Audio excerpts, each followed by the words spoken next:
शिकलो का? भरपूर पुढे गेलो मग आपण. ठीक है, okay. So I can see that mechanical properties of solid में मैंने आपको बताया इलास्टिसिटी और प्लास्टिसिटी के बारे में.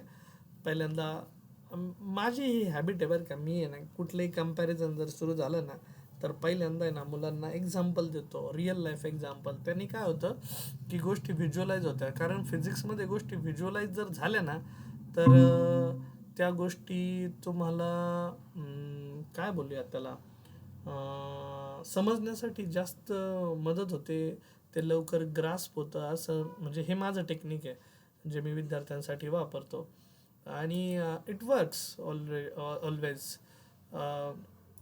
या रविवारीसुद्धा आता मला त्या इकडे बोलवलं आहे. आत्मा मलिक कॉलेजचं नाव ऐकलं असेल तुम्ही, कोकमठाणचं.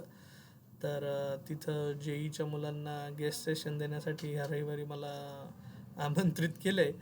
तर येतो जाऊन मग रविवारी 3 तास त्यांना 2 चॅप्टरवर मला सेशन द्यायचं आहे, गेस्ट सेशन डिलिव्हर करायचं आहे. ऐकलं आहे का तुम्ही नाव आत्मा मलिक कोकमठाण कॉलेजचं वगैरे? Yes, sir. तिथं गेस्ट सेशन म्हणून गेस्ट लेक्चरर म्हणून बोलवलं आहे फिजिक्ससाठी. ओके. सो मे बी हे याच्यामुळेच घडतं की आपण जे काम करत असतो त्याची पोचपावती आपल्याला काय मिळत असते फक्त प्रामाणिकपणे. कारण त्याच्यामध्ये तुम्ही जर चोरी केली तुमच्या कामामध्ये, कष्टामध्ये, तर तो पण देव पण ते पाहत असतो, तर तो कधीच तुम्हाला ते देणार नाही त्या प्रमाणात. ठीक आहे.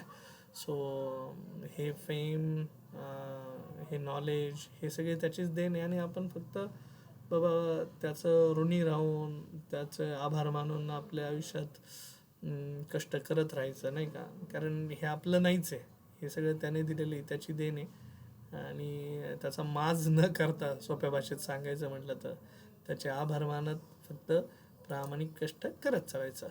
ओके. सो काल आपण टाईप्स ऑफ स्ट्रेस बघितले. स्ट्रेसमध्ये मी तुम्हाला पहिल्यांदा आपण प्लास्टिसिटी, इलास्टिसिटी काय हे बघितलं आपण. त्यानंतर आपण stress Sir, versus. screen share नाही आहे. अरे बापरे, थांबा थांबा मग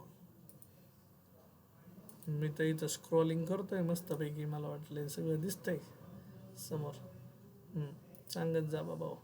हां, तर मग काल आपण हे शिकलोय बघा, मेकॅनिकल प्रॉपर्टीज ऑफ सॉलिड्समध्ये अपन पहिल्यांदा शिकलो इलास्टिसिटी प्लास्टिसिटी के बारे में.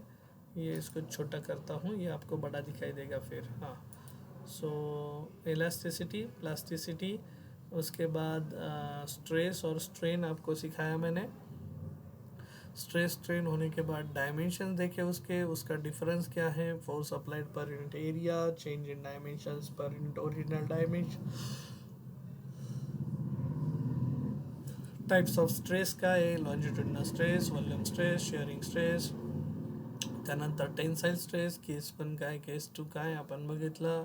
त्यानंतर कॉम्प्रेसिव्ह स्ट्रेस, त्याच्यातही मी केस 1 केस 2च्या माध्यमातून तुम्हाला सांगितलं. नेक्स्ट था volume stress, due to application of stress change in size takes place but no change in shape. Shape spherical था तो स्पेरिकली रहेगा.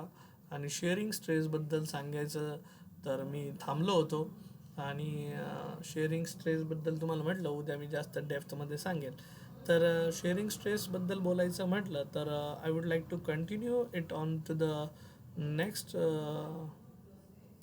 जर्नल. आज है 10 तारीख, तो 10 तारीख में शेयरिंग स्ट्रेस में कंप्लीट करता हूँ, स्टार्ट करता हूँ. ठीक है. भयानक थंडी आहे बाबा. तिकडे आहे का? तिकडे बालिकाश्रम रोडला आहे का साक्षीजी? सिद्धी तुमच्या गावाकडे आहे का भातोडीला? हो साक्षी सर. साक्षी यस पारनेर है ना. रुई छत्रपती. काय आलं साक्षी, आवाज बसलाय की काय? साक्षी आहे. आहे ना, थंडी आहे ना. या ओके, ठीक आहे. सो मग आता शिअरिंग स्ट्रेस बघा, मी जी डेफिनेशन सांगणार आहे, मे बी माझी डेफिनेशन थोडी पुस्तकातल्या डेफिनेशन बरोबर मॅच नाही करणार, पण कन्सेप्ट तुम्हाला समजण्यासाठी मदत करेल. कन्सेप्ट वेगळा नाही आहे. So shearing stress is nothing but change in shape upon, नाही चेंज इन शेप नाही, जो सॉरी ये स्ट्रेन नहीं है. तो this will be tangential force applied, tangential force per unit area असंही लिहितात शेअरिंग स्ट्रेसला. ठीक आहे. मग टँजेन्शियल फोर्स म्हणजे काय बाबा, तर इकडे बघा आता, तर घडतं काय की तुम्ही हे बघितलं असेल काय आपलं ती कविता ऐकलेली, एक म्हण ऐकलेली का, म्हण की महापुरे झाडे जाते तेथे लवाळे वाचती. ठीक आहे. म्हणजे आता सपोज ही लवाळ आहे असं लक्षात ठेवा. लवाळ म्हणजे एक गवताचा प्रकार आहे.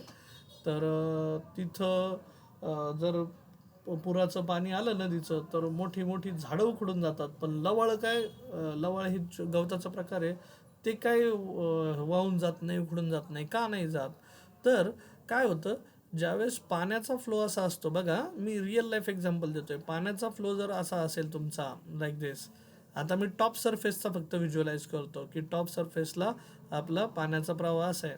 हे याच्यामुळे काय होतं, हा जो टॉप लेअर आहे ना हाच बेंड होतो, फक्त खालचा बॉटम लेअर फिक्स आहे. So this is fixed bottom layer असं समजा.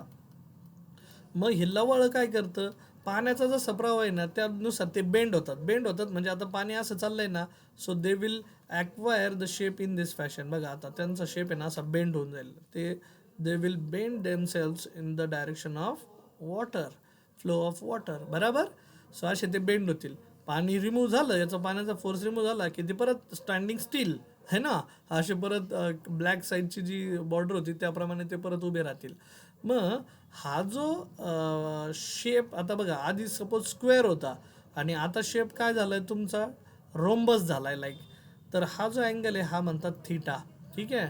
सो हा जो फोर्स अप्लाय झालाय, टँजेन्शियल फोर्स, फक्त टॉप लेअरला फोर्स अप्लाय केलाय, खाली नाही केलाय असं नाही का, अलॉंग इट्स सरफेस एरिया असं त्याला टँजेन्शियल जाणारा फोर्स अप्लाय केलाय. आणि टँजेन्शियल फोर्स ॲक्टिंग पर युनिट एरिया त्यालाच आपण म्हटलंय शिअरिंग स्ट्रेस. सो ये यहाँ से थोड़ा सा डिस्प्लेसमेंट हुआ तो मग इथं म्हणतात टॉप लेअरची डिस्प्लेसमेंट झाली कितीने, change in length delta L, top लेअरची डिस्प्लेसमेंट बरं का. आणि टॉप लेअरचं डिस्टन्स फ्रॉम बॉटम लेअर त्याला यल मानतात. मग so what is delta L, so delta L is displacement of top layer, displacement of, इथं लिहितो टॉप लेअर. आणि यल म्हणजे कोण आहे आपला, तर distance of top layer from the fixed bottom layer. दोघांमधला फरक समजतोय, distance of top layer from the top layer from fixed bottom layer. Okay fine, from fixed bottom layer, yeah okay. So that's it. मग पुढे जाऊन हे बघूयात. पण आपला स्ट्रेसचा फॉर्म्युला बदलणार नाही, स्ट्रेसचा फॉर्म्युला एकच, tangential force applied per unit area. मग शेअरिंग स्ट्रेसमुळे काय होतं, तर ऑब्जेक्टचा शेप चेंज होतो पण त्याची साईज चेंज होत नाही.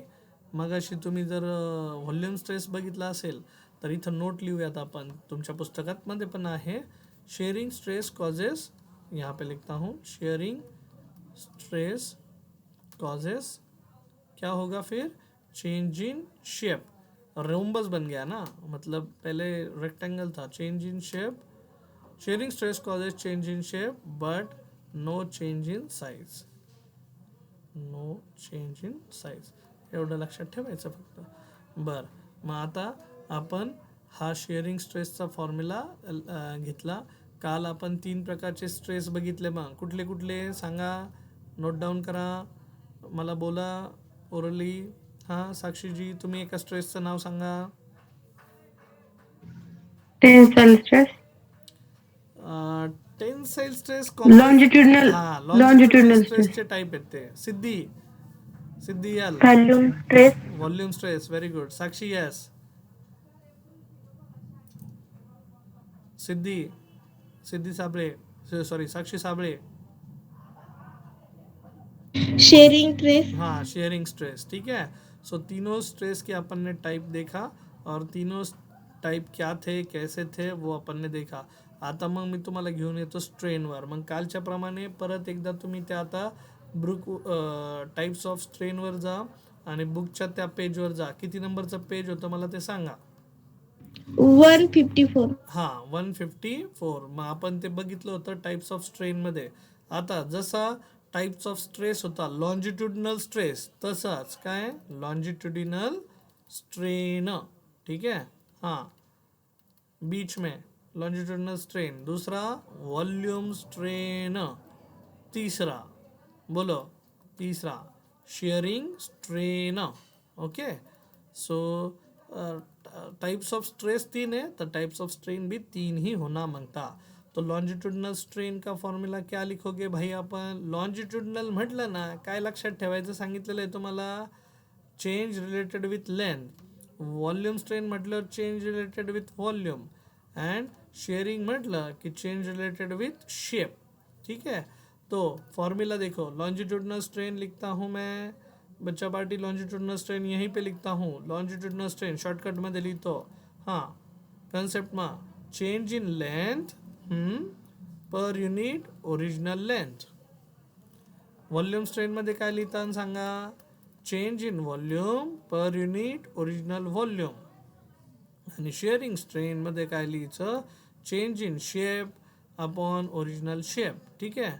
मग आता चेंज इन शेपला दुसरा एक फॉर्म्युला लिहितात ती लोक. काय लिहितात? तर ते काय करतात? Change in shape upon original shape असं लिहितात आहे. ठीक आहे.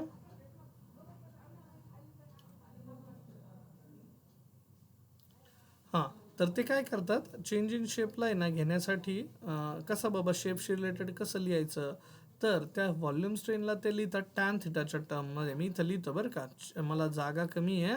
Change in shape upon original shape.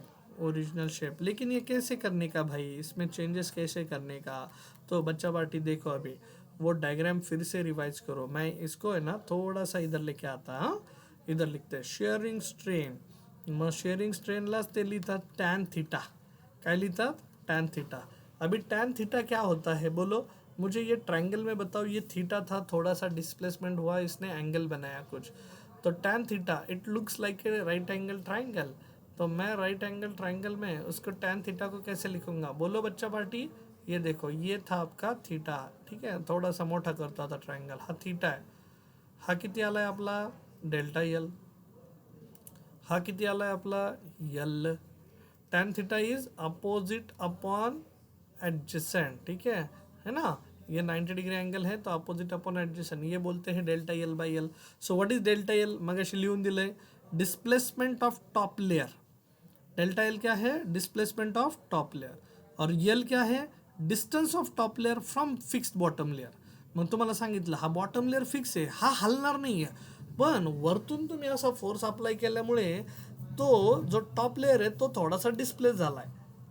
आणि त्याच्यासाठी मी लवळांचं एक्झाम्पल दिलं होतं की पूर आल्यानंतर ती लवळ असे बेंड होतात in the direction of flow of water. त्याचप्रमाणे इथं तो जो वरचा सरफेस आहे तो थोडासा आपला डिस्प्लेस झाला आहे. ठीक आहे. लॉजिक समज में आया? सो शेअरिंग स्ट्रेन म्हटलं की टॅन थीटा लक्षात ठेवायचा. इकडं बाकीचं कुठंच असेल टॅन थीटा वगैरे मिळणार नाही. आणि असे लिहितात if this theta is very small. जर हा थीटा व्हेरी स्मॉल असेल तो tan theta is approximately written as approximately equal to theta and theta is written as delta L by L. ठीक है. ऐसा भी लिखा जाता है डेल्टा यल बाय यल. तो ये हुआ आपका लॉजिक शेयरिंग स्ट्रेन का. जाएं फिर अपन आगे. Types of strain, longitudinal strain change in length upon original length. Volume strain change in volume per unit volume. आणि shearing strain is shearing change in shape upon original shape. ठीक आहे. आता बच्चा पार्टी, आता तुम्हाला 3 मॉड्युलस शिकायचे आहेत. Modulus of elasticity. पण ते मॉड्युलस ऑफ इलॅस्टिसिटी शिकण्यापूर्वी आपण काय करूया की आपले फॉर्म्युले बघूयात. फॉर्म्युले म्हणजे त्याच्यावर बेस्ड काही न्यूमेरिकल असतील तर ते न्यूमेरिकल्स घेऊयात आणि मग पुढे जाऊयात. ठीक आहे. सो मग आयडिया क्लिअर झाली का? लिहिलंय का तुम्ही? नोट मेकिंग केलंय का याची? साक्षी, सिद्धी, साक्षी जी. Yes, sir. हां. मग आता मी न्यूमेरिकलकडे जातो. न्यूमेरिकल कुठे सांगतो तुम्हाला. ठीक आहे. तर म्हणजे मला आहे ना हा चॅप्टर प्रॅक्टिकली असा शिकवायला आवडतो, त्यामुळे मी अशा पद्धतीने जात असतो.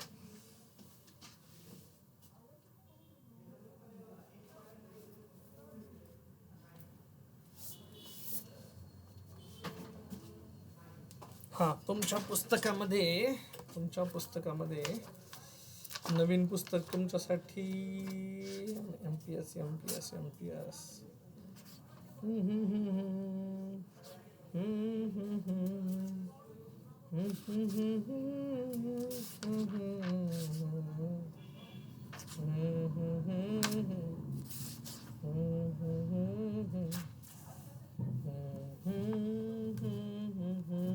पेज नंबर 141 वर या बरं सर्वांनी. 141 आलात का?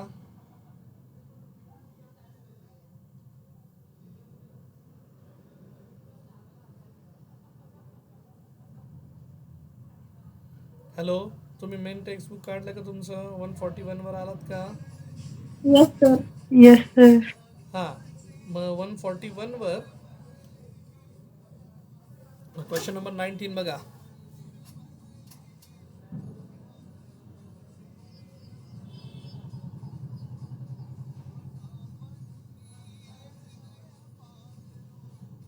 काय दिलाय क्वेश्चन नंबर 19? वाचा बरं.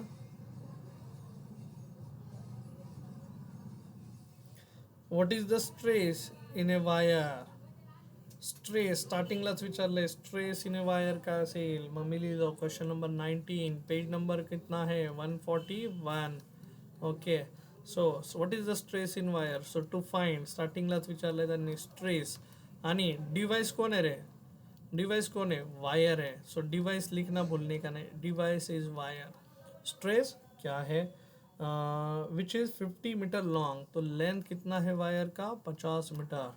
त्यानंतर and 0.01 centimetre square in cross section area. Area of cross section भी दिया उसका 0.01 centimetre square. And if the wire bears a load of, load कितना बियर कर रहा है वायर? सो लोड जो लिहिलंय ना, लोड त्याचं युनिट बघा बरं काय लिहिलंय. लोडचं युनिट काय लिहिलंय बच्चा पार्टी? kg लिहिलंय बघा, 100 kg, म्हणजे नक्कीच ते मास आहे. ठीक आहे. सो मग आता what is the stress in a wire? मी एक लॉजिक देतो. हे बघा, व्हिज्युअलाइज करा. सपोज असं एक फिक्स सपोर्ट आहे. या फिक्स सपोर्टला आहे ना एक आपण वायर कनेक्ट केली. वायर कशी असते शेपमध्ये? सिलेंड्रिकल. आणि या वायरच्या खाली नाही तर लोड लावला. लोड म्हणजे वजन लावलं काहीतरी आपण, kg मध्ये असेल, जे की इथं दिली व्हॅल्यू त्यांनी. मग आता मला सांगा, ह्या वायरवर कुठला फोर्स ऍक्ट होईल रे? ह्या वायरवर कुठला फोर्स ऍक्ट होत असेल? ह्या लोडमुळे ताणली जाईल ना ही अशी खाली, तर कुठला फोर्स ऍक्ट होतो याच्यावर? Gravitational force. हा वरचा पार्ट कसा आहे? फिक्स्ड आहे. त्याला आपण काय म्हटलंय? Fixed support. ठीक आहे. मग लेंथ काय? ओरिजिनल लेंथ आपण लिहिली कॅपिटल L. ठीक आहे. एरिया ऑफ क्रॉस सेक्शन किती आहे? 0.01 सेंटीमीटर स्क्वेअर. आणि लोड किती आहे? मास किती आहे? 100 kg. स्ट्रेसचा फॉर्म्युला सांगा मग मला. आता मला सांगा, वायर आहे, लेंथ आहे, वायरशी रिलेटेड म्हणलं ना तर हा नक्कीच कुठला स्ट्रेस असतो? Longitudinal stress. व्हॉल्यूम येईल का इथं पिक्चरमध्ये? नाही. Shearing stress? नाही. ठीक आहे. सो मग मी इथं लिहितो वी हॅव ॲज. हे बघा, मग माझ्यासाठी नोट टेकिंग पॉईंट कोण? नोट कोण आहे? वायर. वायर म्हटलं की इट मस्ट बी कौन सा स्ट्रेस? लॉन्जिट्यूडनल स्ट्रेस ही होना चाहिए. और लॉन्जिट्यूडनल स्ट्रेस का फॉर्म्युला बोलो बच्चा पार्टी. लॉन्जिट्यूडनल स्ट्रेस त्यांनी नाही म्हटलं असं कुठला स्ट्रेस आहे, त्यांनी म्हटलं डायरेक्ट स्ट्रेस, पण वायर दिले बाबा त्यांनी. मग longitudinal stress is force applied per unit area. अपने केस में फोर्स मतलब कौन है? ग्रेविटेशनल फोर्स है. Gravitational force is given by the formula mass into acceleration due to gravity. Area of cross section as it is आएगा. Area है क्या अपने पास वैल्यू? हाँ है सर. मास है क्या अपने पास वैल्यू? हाँ है सर. जी है क्या अपने पास वैल्यू? हाँ सर. वो 9.8 ले सकते हैं या फिर 10 ले सकते हैं. ओरिजिनल लेंथ का कुछ फायदा आहे का यहाँ पे? ओरिजिनल लेंथ मग कशासाठी दिली असेल? आपल्याला फसवण्यासाठी दिली आहे, म्हणजे तिचा काही उपयोगच नाही आत्ता तरी. ठीक आहे. So let's go for it now. Mass is 100 kg. समझ में आया फिर आपको calculation? G is 9.8 and don't forget to convert area. 0.01 centimetre square है बच्चा पार्टी. 0.01 सेंटीमीटर स्क्वायर मतलब क्या? कैसे कन्वर्ट करूंगा उसको? मीटर स्क्वायर में कैसे कन्वर्ट करेंगे? बोलो, कोई बताएगा? 0.01 इंटू 10 टू द पावर कितना? 10 raised to 4. -4. कारण 1 सेंटीमीटर इज इक्वल्स टू काय असतं साक्षी 1 इंटू 10⁻² मीटर असतो. 1 सेंटीमीटर स्क्वेअर म्हणजे आता त्याचा स्क्वेअर बनला तुम्ही 1 इंटू 10⁻² चा स्क्वेअर म्हणजेच तो बनेल 1 into 10⁻⁻4 metre square. Okay. So हे लॉन्जिट्युडनल स्ट्रेस सॉल्व करतोय आपण. हां इज इक्वल्स टू मग 100 इंटू 9.8 डेसिमल पॉईंटचे ॲडजस्टमेंट करा 10⁻² 9.8 divided by 0.01 is written as 1 into 10⁻² into 10⁻⁻4.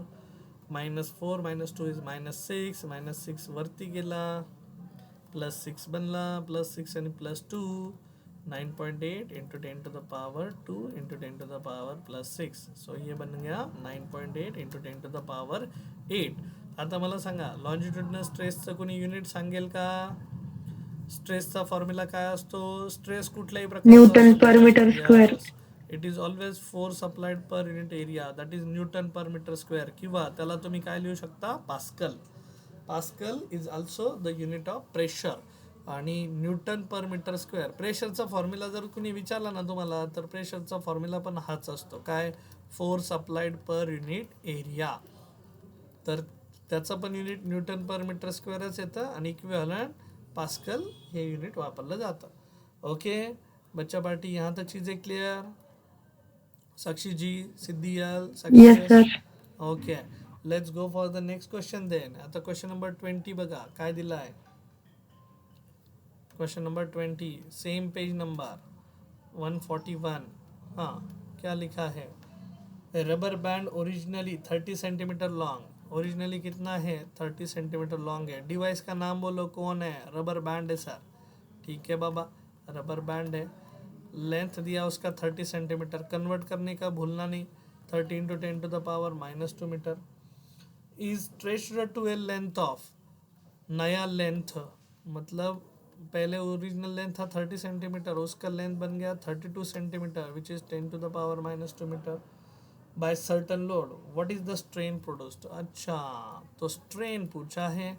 बरं मला सांगा आता लेंथशी रिलेटेड आहे हा कुठला स्ट्रेन असेल रे बच्चा पार्टी? ओरिजिनल लेंथ दिया नया लेंथ दिया हे लॉजिक समजतंय का? आता त्याची लेंथ जर लॉन्जिट्युडनल. हां आता त्याची लेंथ जर 30 सेंटीमीटर आहे तिला 32 सेंटीमीटर पर्यंत आपण स्ट्रेच केलंय. तुम्ही सांगा 30 सेंटीमीटर वाल्याला जर 32 सेंटीमीटरनी जर वाढवलंय तर ते तुटून जाईल. आता हे कितीने वाढलंय ॲक्च्युली फक्त 2 सेंटीमीटरने वाढलं. एवढं स्ट्रेच होऊ शकतं. आपलं हेअर बँड घ्या नाही का मुली आता शक्यतो केस बांधतात तुम्ही लोक तर हेअर बँड तुम्ही जास्तीत जास्त 2 सेंटीमीटरपर्यंत ताणवताल. त्याच्यापेक्षा जास्त ताणवलं गेलं तर कदाचित त्यातली इलेस्टिसिटी निघून जाईल किंवा ते ब्रेक होईल काही पण. So strain is always related with longitudinal strain. ठीक है क्या है longitudinal strain and which will be change in length upon क्या ओरिजिनल लेंथ. मग चेंज इन लेंथ कैसे निकालते अपन? नया लेंथ ये नया लेंथ है ना इंक्रीज हुआ ना by certain load minus original length L dash upon L upon L. L dash कितना है फिर अपना 32 सेंटीमीटर और ओरिजिनल कितना था 30 सेंटीमीटर. अभी देखो मैंने कन्वर्ट नहीं किया. क्यों नहीं किया? Because this is ratio of the same quantities. So 32 - 30 is 2 upon 30 and 2 by 30 is 1/15. 1/15 is like 15/90 का 15/90 का. सो दिस विल बी आपका लॉन्जिट्यूडनल स्ट्रेन. आ गया आंसर आपका 0.666. ठीक है 0.06 की 0.66 0.06 15/90. हाँ ठीक है. आणि this is unitless and dimensionless quantity. Unitless and dimensionless quantity है फिर बाबा ये.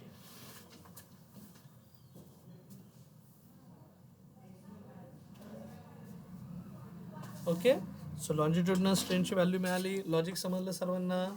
नेक्स्ट क्वेश्चन करू का? कुणाला काही दिक्कत आहे का याच्यामध्ये? साक्षी यस साक्षी जी सिद्धी यल सांगा काही दिक्कत याच्यामध्ये? No sir. No sir. Okay मग पुढचं बघा क्वेश्चन नंबर 21 बघा आता काय दिलाय. What is the strain in a wire? स्टार्टिंगलाच विचारलं टू फाइंड स्ट्रेन. कुणामध्ये? वायरमध्ये. तर वायर हे डिव्हाइस आहे आता आपलं, ठीक आहे. डिव्हाइसचं नाव लिहिलं wire. Wire cable of original length, length कितना है उसका 50 metre, whose length increases by 2.5 centimetre. मला सांगा बरं आता, length increases by 2.5 centimetre, original length होती 50 मीटर, इंक्रीजेस बाय 2.5 सेंटीमीटर म्हणजे काय घेईल मी? नया लेंथ घेऊ, L dash is equals to 2.5 centimetre घेऊ की चेंज इन लेंथ घेऊ? तुम्ही सांगा. लॉजिक समजतंय का? हे बघा, ओरिजिनल लेंथ किती होती वयाची? 50 मीटर. ती कितीने वाढली म्हणे? Increased by 2.5 centimetre. Increased by 2.5 centimetre म्हणजे ओरिजिनल मध्ये काहीतरी वाढ झाली आहे. हॅलो, प्रश्न समजतोय मग का? Delta L. डेल्टा एल घेऊ की एल डॅश घेऊ साक्षीजी?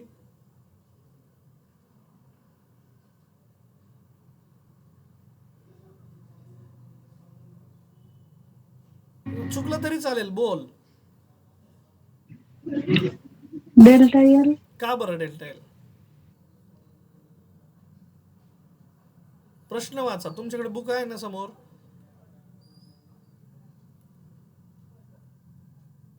साक्षीजी, सिद्धी यल, साक्षी यस.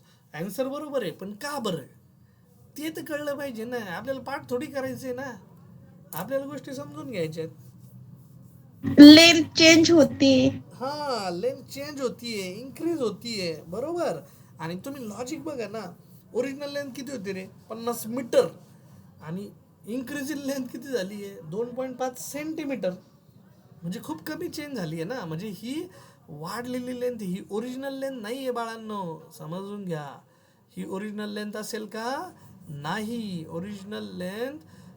ओरिजिनल लेंथमध्ये तुमची 2.5 सेंटीमीटरने वाढ झालेली आहे, म्हणजे ही डेल्टा एल आहे, चेंज इन लेंथ आहे. Your original length is increased by 2.5 centimetre. ठीक है. सो आपसे क्या पूछा है? Calculate the strain. वायर दिया है, उस length increases by when load is lifted. So मग लेंथ जर वाढली असेल तर माझा स्ट्रेनसाठीचा जो फॉर्म्युला आहे तो स्ट्रेनसाठीचा फॉर्म्युला वापरेल, डेल्टा एल बाय एल. आता डेल्टा एलची डायरेक्ट व्हॅल्यू आहे, पण लक्षात घ्या वरची व्हॅल्यू सेंटीमीटरमध्ये, म्हणून तिला मीटरमध्ये कन्वर्ट करा. आणि खालची ओरिजिनल लेंथ 50 मीटर, ही पण आता मीटर मीटर, कारण दोघांचं युनिट सेम पाहिजे. मगाशी मगाशी दोघं पण सेंटीमीटरमध्येच होते. Delta L 32 centimetre minus 30 centimetre, ये तो सेंटीमीटर में ही आएगा, ऊपर का यूनिट भी सेंटीमीटर में आएगा और नीचे का भी सेंटीमीटर में ही आएगा. दोनों का यूनिट सेम होना चाहिए रेशियो लेते time, so that it is unitless and dimensionless. Same quantity असतील तर. So 2.5 can be written age like 5/2 into 10⁻⁻² है, और नीचे आपका 50 ऑलरेडी प्रेजेंट था, 50 इंटू 2 100 हो गया. 100 मतलब 10⁻+2 +2 वरती गेला. सो 5 इंटू 10⁻⁻² इंटू 10⁻⁻², 50 गुणिले 2 100. मग आन्सर काय आलं तुमचं स्ट्रेनचं? 5 इंटू 10⁻⁻4. नो यूनिट, यूनिट नहीं है बाबा इसको. लॉजिक समझ में आए क्या भाई? बोलो चलो जल्दी. हॅलो, लॉजिक समजतंय का? मला सांगा पटकन. Yes sir. Yeah. Yes sir. Okay okay. मग ह्या पद्धतीने ही न्यूमेरिकल सॉल्व करायचे आहेत आपल्याला. काय करा सर्वांनी, आता MCQ सेक्शनकडे या. MCQ सेक्शनमध्ये एखाद दुसरा ह्या टाईपचा असेल तर लगेच ते सॉल्व करूया, आणि मग आजचा कन्सेप्ट आणखी थोडा क्लिअर होईल.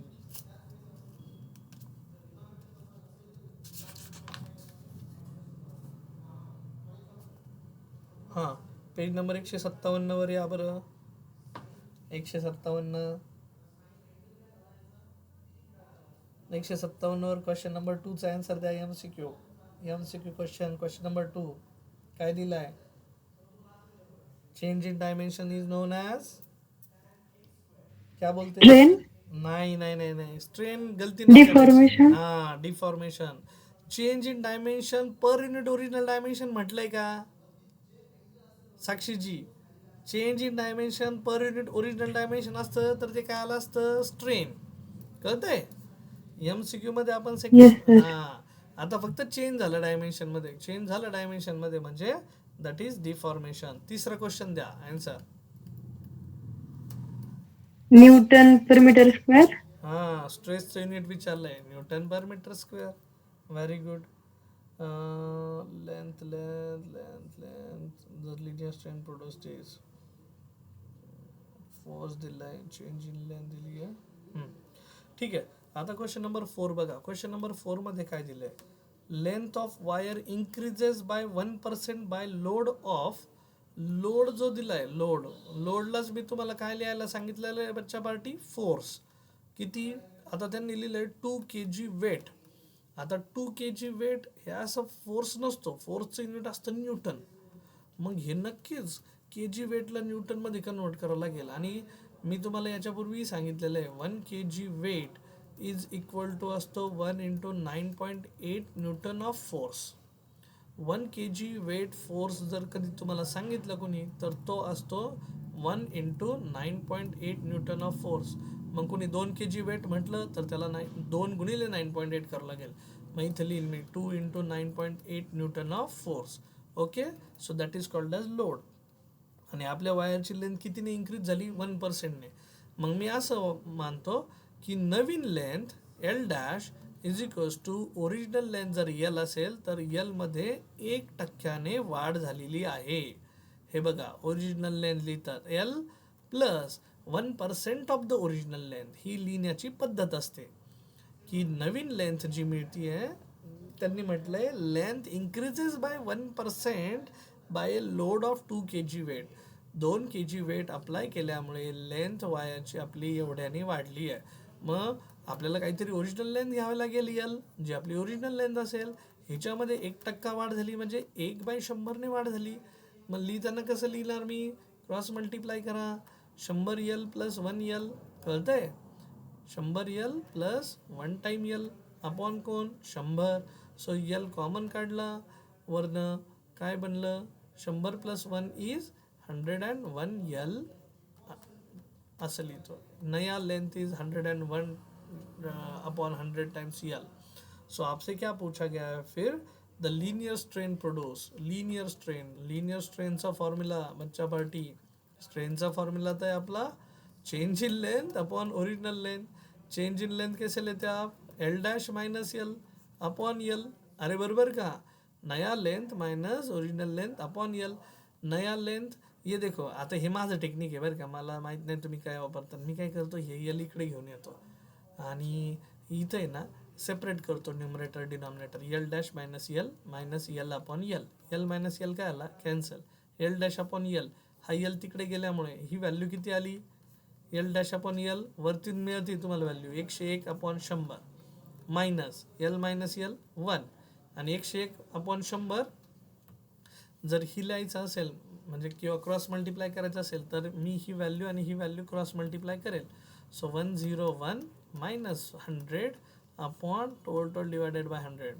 So which is 1/100 and 1/100 is nothing but 0.01. आहे का आन्सर बघा. सो हे माझं टेक्निक. ओके, सो काय मॅथ्स बरोबर जेवढं तुम्हाला खेळता येईल ना तेवढं खेळत राहायचं. ते शेवटी आपलं स्किल आहे आणि हे स्किल तुम्ही आत्मसात करा माझं. ठीक आहे. सो मग आजच्या टॉपिकच्या रिलेटेड तरी ॲटलिस्ट तेवढंच झालेलं आहे स्ट्रेनशी रिलेटेड. उद्याच्या टॉपिकमध्ये मी तुम्हाला मॉड्युलस ऑफ इलास्टिसिटी शिकवेल. ओके, ठीक है बच्चा पार्टी. मग तर yes, we started with shearing stress, उसके बाद टाइप्स ऑफ स्ट्रेन देखा, उसके बाद कुछ न्यूमेरिकल्स भी आपने बनाए. ठीक है, थांबूयात मग. चला आजच्यासाठी थांबूयात. Tata, bye bye, good night. साक्षीजी, सिद्धी या, साक्षी यास. Okay, bye bye.